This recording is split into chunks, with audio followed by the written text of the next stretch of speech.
Bienvenidos a HSE con Nueva Visión, donde estamos apasionados por el cuidado de la vida en el trabajo. Bueno, en este video vamos a abordar el manual PRAS para las empresas. Ustedes van a poder encontrar el manual en el link que vamos a dejar abajo de este video para que lo puedan descargar, lo puedan revisar porque es enfocado en las empresas. Queremos mostrarles no solamente lo que dice el manual de una manera muy breve, sino también ese valor agregado que podemos darles en cada uno de los aspectos que se desarrollan en el manual. Entonces, en el manual PRAS para las empresas nos están hablando sobre todas las pruebas, rastreo y aislamiento selectivo, esa es la gran diferencia, y sostenible. En este video estamos nuevamente con el doctor Jesús Becerra. Él es médico, especialista en seguridad y salud en el trabajo, tiene más de 25 años de experiencia, ha sido subgerente nacional de prevención en una prestigiosa ARL y también es director de posgrado de la especialización de seguridad y salud en el trabajo del Colegio Mayor de Cundinamarca. Entonces es toda una autoridad en el área. Tenemos el gusto de que nos acompañe nuevamente. Entonces, bienvenido, doctor Jesús. No, muchísimas gracias a ustedes por la invitación y pues estamos básicamente para enfocar y orientar de acuerdo a lo que está dando de reglamentación el gobierno nacional a través del manual PRAS. Bueno, primero que todo, vamos un poco a la definición de PRAS. ¿Qué significa esto? El gobierno nacional, evaluando las necesidades de poder tener una estrategia de control a la situación de la pandemia, también ha buscado estrategias epidemiológicas que sean sostenibles y que permitan, a través de una metodología adecuada, pues poder, además de identificar los casos, aislarlos y de esta forma hacer un uso racional de los recursos sin parar la economía del país. Y creo que aquí hay un mensaje muy importante porque el gobierno, a través del manual PRAS, lo que está buscando básicamente es, claro, se van a hacer las pruebas, se van a hacer los rastreos y además de eso, pues vamos a generar los aislamientos adecuados. Pero creo que el gobierno aquí, lo más importante, es que nos está dando una directriz para poder hacer sostenible que el país no pare económicamente, porque creo que ese es uno de los mayores retos. Una cuarentena tiene un alto impacto social y económico y por ende, pues la idea es que las implicaciones económicas pues se minimicen. Y creo que el PRAS es una excelente idea, pero la implementación es lo que nos tiene que involucrar a todos. Vale la pena acá resaltar, doctor, ¿no? Que se pusieron de acuerdo todos, ¿no? Ministerio de Trabajo, Ministerio de Salud, Instituto Nacional de Salud. Así es. Así es porque si nos damos cuenta, el contenido temático lo orienta el Ministerio de Salud y Protección Social, Instituto Nacional de Salud, Departamento Nacional de Planeación, Gerencia Nacional para la Atención de la Pandemia COVID. Entonces creo que lo de reconocer acá es una labor interinstitucional a nivel gubernamental para el... Bueno, entonces miremos cómo vamos abarcando este manual PRAS y vamos dejando claridad en lo que nos están presentando. Dentro de los conceptos nos muestran el periodo de incubación, doctor. Periodo de incubación y periodo infeccioso. Cuéntenos acerca de esto. Bueno, digamos que la enfermedad como tal tiene una evolución normal como lo veíamos en el video anterior, donde es el tiempo que transcurre desde que la persona se infecta hasta cuando empieza a dar esa sintomatología. Lo nuevo, y creo que es lo dinámico de este proceso, es que el periodo de incubación se ha acortado, ya están hablando de 4 a 5 días en promedio. La enfermedad tiene una duración promedio hasta de 14 días, es decir, que en algunos casos podría llegar a extenderse hasta este tiempo la incubación. Pero digamos que aquí lo que estamos hablando es aquel tiempo que transcurre desde que la persona se infecta hasta cuando empieza a dar algún tipo de sintomatología. Lo nuevo, diría, en este manual es que están recortando el tiempo a que el periodo de incubación ya hay casos que al cuarto o quinto día están dando sintomatología después de haberse contaminado. Y respecto al periodo infeccioso, a nosotros, digamos, dentro de la empresa, ¿para qué nos sirve saber ese dato, ese concepto? Ok, lo que sucede es que el periodo infeccioso básicamente es aquel tiempo que transcurre en el cual la persona puede, llamémoslo así, transmitir la enfermedad a otras personas. Es decir, que potencialmente puede llegar a generarle sintomatología a otros individuos. Aquí el riesgo que uno tiene básicamente son las personas que son portadoras asintomáticas porque son de difícil determinación. Normalmente, ¿qué es lo que se está buscando? Que cuando una persona ha tenido sintomatología, por lo menos transcurran 2 días donde la persona esté asintomática para asegurar que no hay ninguna transmisión del virus a otros individuos.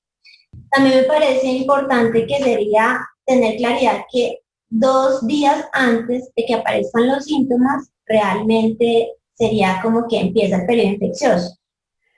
Es cierto, pero aquí digamos que el punto es saber en qué momento uno se contaminó para saber efectivamente cómo corre ese tema. Pero lo que tú dices es cierto, entonces es muy importante tener claro, digámoslo así, en qué momento se contaminó para poder determinar la potencialidad de contagio y obviamente cuando empiezan los síntomas.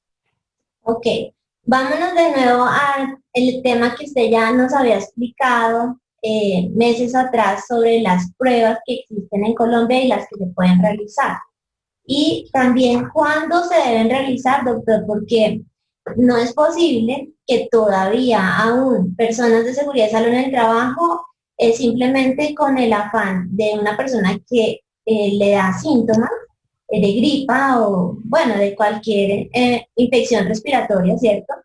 Con ese afán de probar que la persona ya esté bien o no, hacen pruebas rápidas sin ningún fundamento. Entonces, yo sí quisiera que fuera muy enfático en cuáles son las pruebas y cuándo esas pruebas son confiables. Ok, digamos que aquí algo muy importante es que ya sabemos que hay 3 tipos de pruebas. Tenemos las pruebas PCR, las de antígeno y las pruebas serológicas. Las pruebas PCR, como se ha indicado, son unas pruebas que básicamente lo que están haciendo es una medición de la cadena que envuelve el microorganismo, es decir, una cadena polimerasa y por eso es tan confiable su resultado. Las pruebas de antígeno es una nueva forma de hacer medición, pero miden como fragmentos de las proteínas del virus. Eso quiere decir que si yo tuve la enfermedad, pues puedo tener una fracción del virus, pero no quiere decir necesariamente que estoy portando el virus de forma activa. Y el otro son las pruebas serológicas, que es la medición de anticuerpos que se llaman inmunoglobulinas, IgM e IgG. Por eso son 2 tipos de anticuerpos y hay que saber leer esos tipos de reacciones. Cuando uno lo ve así, pues tenemos unos criterios que ya han salido del Ministerio de Salud y los lineamientos del Instituto Nacional de Salud que nos dan indicación específica de cuándo hay que tomar este tipo de mediciones. Aquí vamos a hacer una claridad y me parece importante, es que según la última indicación del manual, se tomaban a partir del 7.º día de la persona asintomática. Ya con este manual lo podemos precisar a 4 días, porque recordemos que el periodo de incubación de la enfermedad también se acortó, ya no está tan largo, sino está entre 4 y 5 días. Entonces por eso se recorta este periodo de prueba. Cuando nosotros vamos a hablar de las pruebas tipo antígeno, pues en este momento son pruebas que están en proceso de desarrollo y de implementación en Colombia, no es lo más utilizado. Entonces vámonos directamente a las pruebas serológicas. Tanto la IgG como la IgM son pruebas que básicamente son posteriores a la infección. Es decir, que se tienen que tomar a partir del día 11 para que sea confiable su detección y de esa forma entonces poder asegurar la lectura correcta. Por lo anterior, las pruebas serológicas no son diagnósticas porque son posteriores a la enfermedad. Las pruebas serológicas son más de seguimiento clínico para ver cómo está la persona, su estado inmunológico, y por lo anterior, pues no son lo recomendado cuando uno quiere hacer una medición de tipo tamizaje para determinar si las personas entran o no entran a la ocupación. Entonces es bueno tenerlo en cuenta porque muchas veces nuestras pruebas serológicas las popularizamos por el tema de que son pruebas rápidas, pero no son las pruebas de elección para detectar si se tiene por la alta probabilidad de sufrir pues un falso negativo. Entonces se cree que no se tiene y complicado.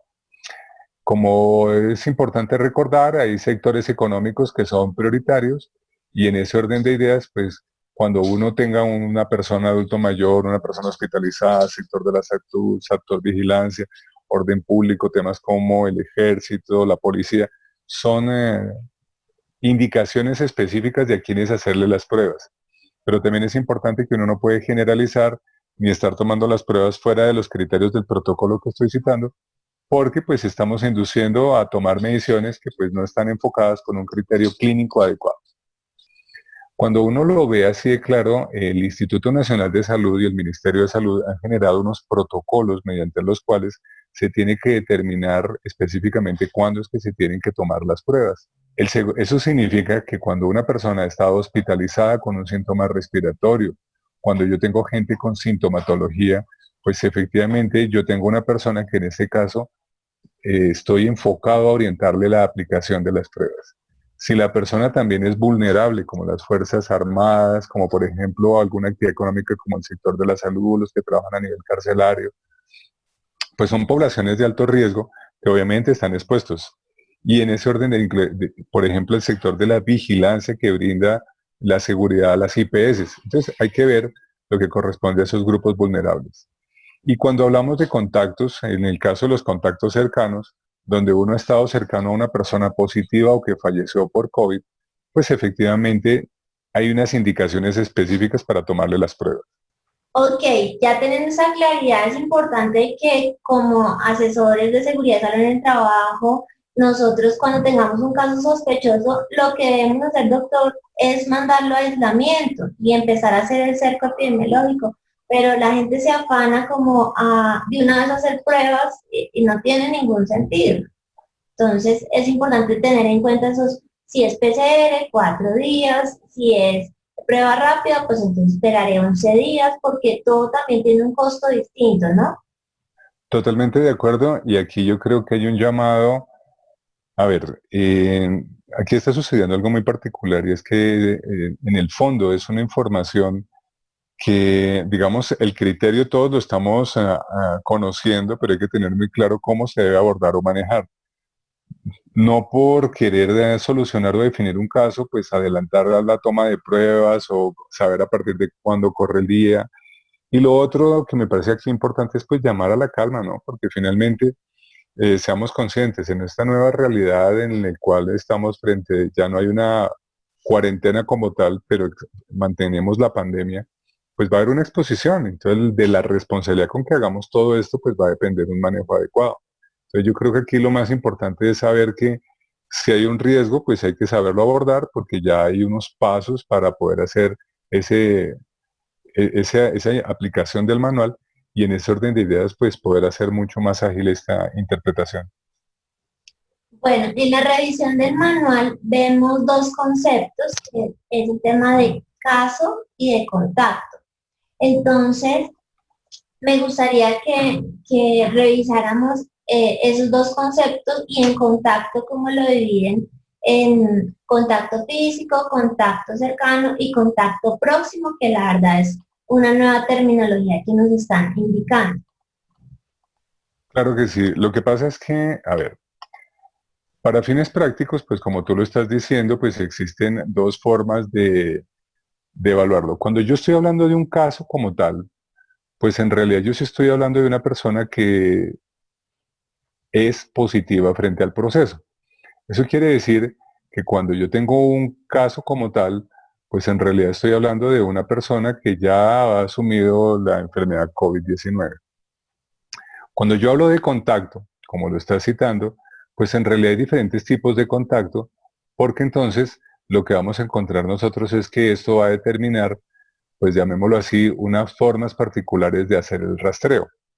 Entonces, dependiendo de esto, podemos tener, por ejemplo, algo como los contactos cercanos. Cuando tú hablas de un contacto cercano, pues estamos hablando básicamente de que hay una exposición de menos de 2 metros de distancia y por más de 15 minutos.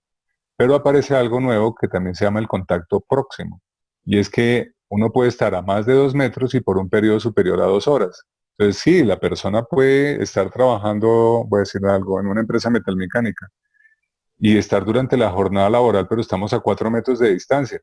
Pues sí, y puede que la persona que esté visitando esté COVID positivo en la empresa, pero es próximo, pero no estuvo en cercanía a mí. Es decir, aquí la diferencia son 2 metros.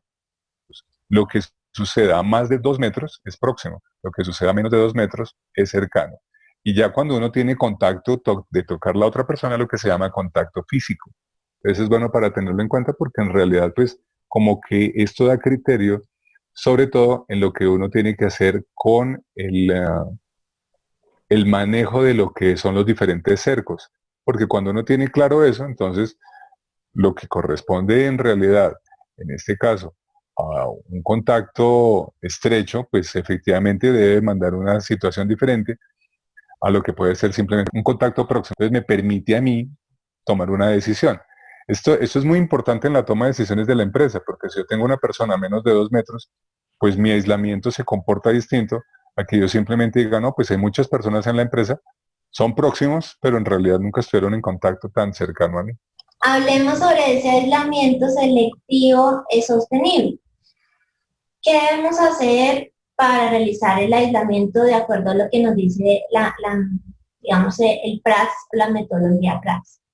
Pues aquí lo más importante primero que todo es que, a ver, el aislamiento como tal, ya sabemos que la persona no va a estar en contacto, tiene que ser selectivo y sostenible, eso quiere decir que se tiene que escoger muy bien a quiénes se les aplica el aislamiento y se tiene que mantener. En este caso se va a dirigir para los casos y para en este caso los que han sido los contactos. Cuando uno lo ve así, estamos hablando de 14 días para este tipo de exposición, llamemos. El manual obviamente nos da unas instrucciones relacionado a lo relacionado. Entonces, con que en estos 14 días el objetivo básicamente es evitar que ese microorganismo, ese virus, pues transite por diferentes sitios. Si yo tengo una persona aislada, pues lo digo es porque en algunos casos uno ve aislamientos donde la gente no es tan juiciosa. Y en esos aislamientos, entonces salen a hacer vueltas personales, es que yo me siento bien, no tengo nada. No, aquí creo que llamo a la responsabilidad eh, personal, civil, social que cada uno de nosotros tiene, donde si yo estoy aislado es porque estoy aislado, estoy en mi casa, estoy con tapabocas. Si yo vivo con más personas, lo ideal es incluso estar aislado de las demás personas. Porque miren que en este caso yo voy a tener gente en mi casa y yo puedo tener un contacto próximo, como lo veíamos antes, pero igual es un contacto. Yo tengo que saber y ser responsable del entorno que me rodea. Ese aislamiento es por 14 días. Y la verdad lo que se busca es que como que el virus cumpla su ciclo para que cada vez sea menos virulento y su carga viral no afecte a otras personas. ¿Ves? Aquí lo importante es saber aplicar esos 14 días y ser juicioso en las recomendaciones.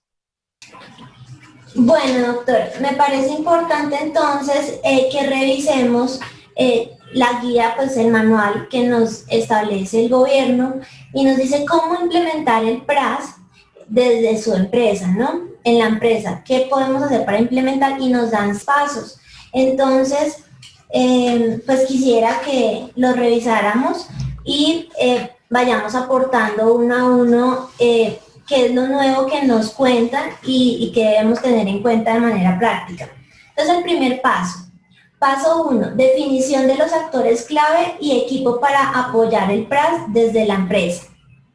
Ok, digamos que aquí la invitación que hace el rastreo, porque ya estamos en modo, ya hicimos pruebas, ya hicimos el primer concepto.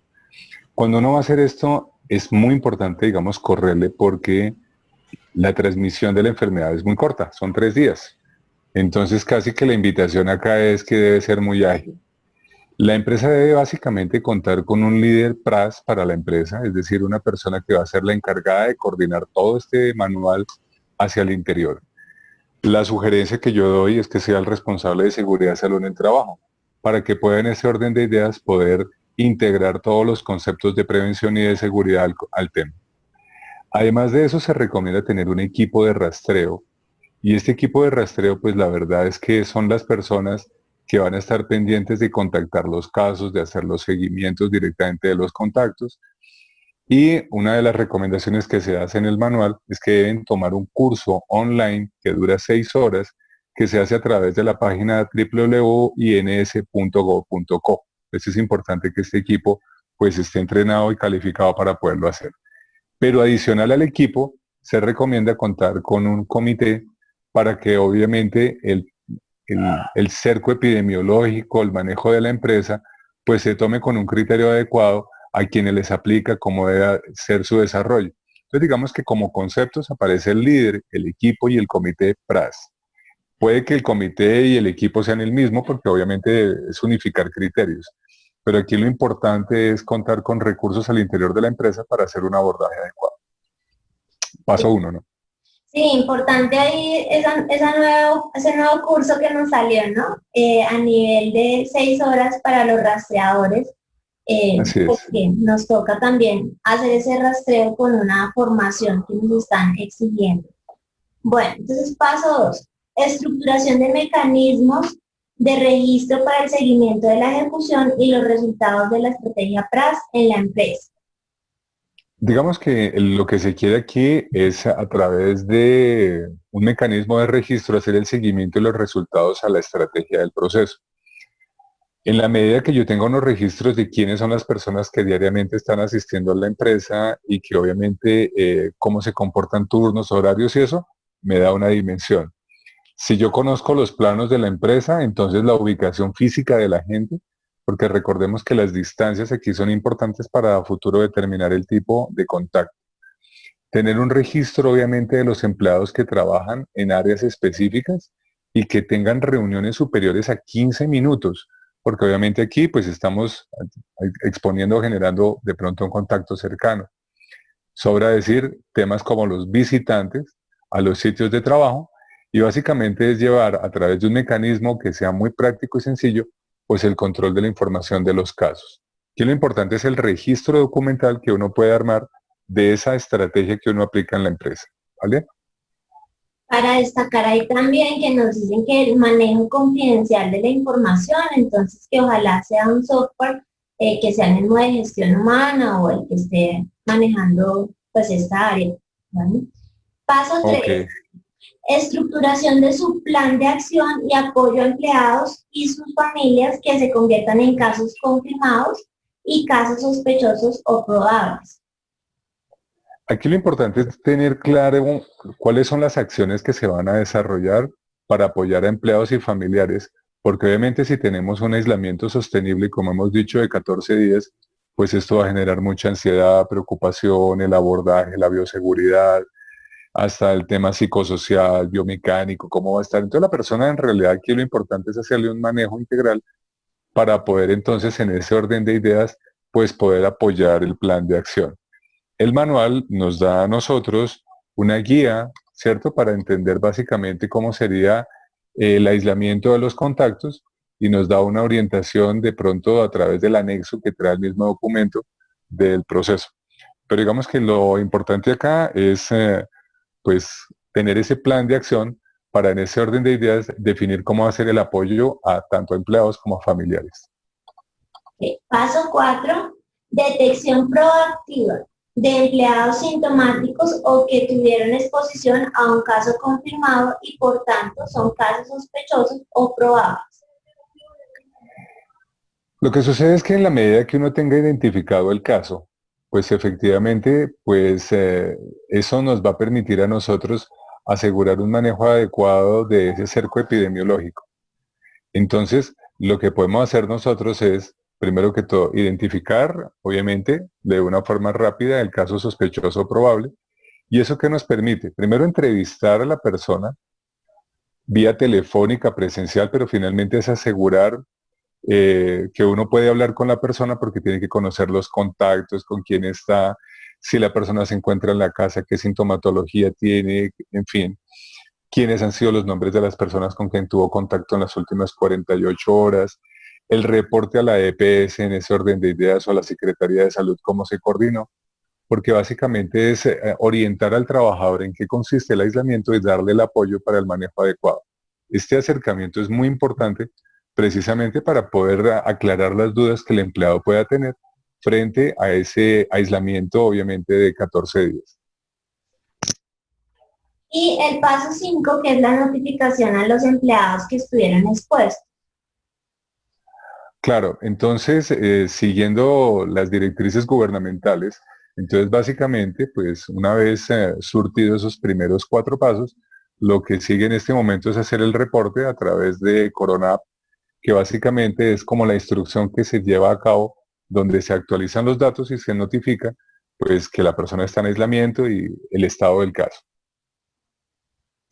Acá en este punto me parece a mí importante que ese adecuado manejo de la información y explicarle a las personas, bueno, usted es un contacto cercano, por lo tanto tiene que ir a aislamiento preventivo obligatorio. Y yo creo que en eso también seguramente ese curso de rastreadores que nos indican que va a estar online, seguramente dará los lineamientos, porque nos decía que había unos contactos que tenían alto riesgo, mediano riesgo, bajo riesgo y que así mismo iba a ser el proceso de aislamiento, pero pues eso todavía no está definido.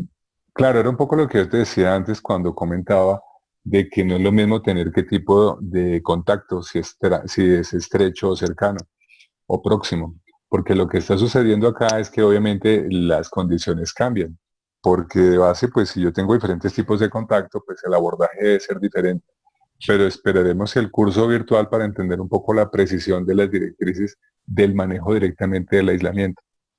Vale. Ok, finalmente viene un tema del proceso de identificación de posibles casos en las empresas, que me parece que es una ruta muy clara sobre qué hacer.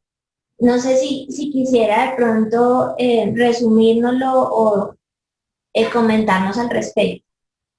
Pues mira, yo creo que aquí lo importante es que el manual trae un flujograma que es de identificación de posibles casos y básicamente lo que vamos a encontrar son como tres escenarios. En el primer escenario, pues el empleado no tiene fiebre y básicamente es una persona que uno diría que está asintomática y la encuesta básicamente le da negativo todo. En ese orden de ideas, pues la persona, entre comillas, según los criterios que tenemos actualmente, pues no tendría ningún problema para estar normalmente en su jornada laboral.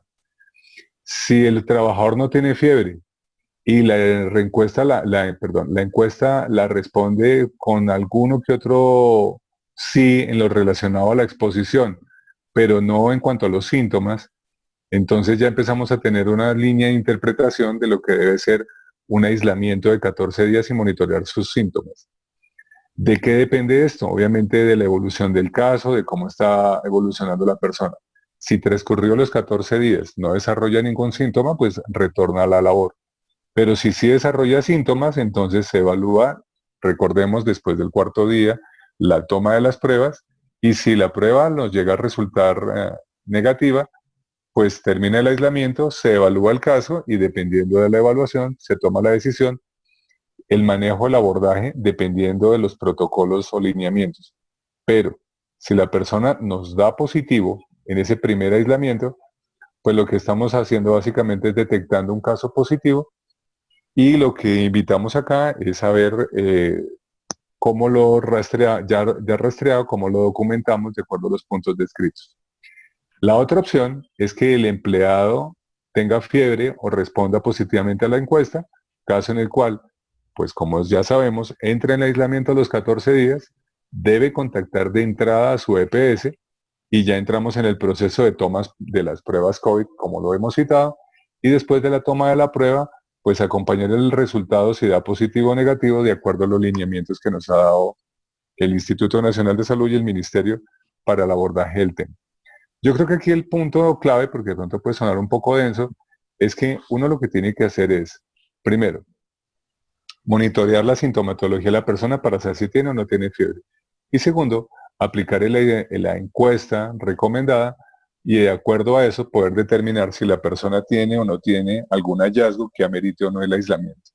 El flujograma lo va llevando a uno que es la orientación básica que está en el mandato. Doctor, acá cuando dice cumple con el criterio para terminar el aislamiento, ¿cuál es ese criterio para terminar el aislamiento? Esos dos que aparecen ahí, ¿cómo es ese tema? Pues digamos que básicamente los criterios, como tú lo citas, son dos. Uno, obviamente, cuando se ha tomado la prueba que los resultados den negativo. Y obviamente, si el resultado ha dado positivo, pues que cumpla ese aislamiento adecuado de acuerdo a los criterios que tenemos de estar asintomático por más de 3 días, como nos lo dice en la séptima edición del Instituto Nacional de Salud. Pero si nosotros hablamos de que la persona tiene sintomatología, pues entonces si la persona no tiene síntomas y tuvo el aislamiento, pues no hay ningún problema porque ya no tiene la virulencia, llamémoslo así, el proceso para contagiar a otros, si es que la tuvo. Y si la persona tuvo algún tipo de sintomatología, mira que aquí los recomendados son esos 3 días estando asintomático, y obviamente entendemos que pues la persona ha mejorado y por lo menos han pasado más de 10 días desde que hubo aparición de los síntomas. Conclusión, casi que estamos hablando de 13 días entre la aparición de los síntomas, 3 días asintomático, y ya sabemos que la enfermedad tiene una evolución de 14, entonces si cumple los dos criterios, prueba y sintomatología, pues podría no tener ninguno de los dos positivo, podría retornar al trabajo. Listo, perfecto, doctor, muy amable, muchas gracias por la orientación. No sé si quiera dejar un mensaje final. Yo creo que aquí el mensaje final está más asociado a la nueva realidad que estamos viviendo con este nuevo tipo de aislamiento.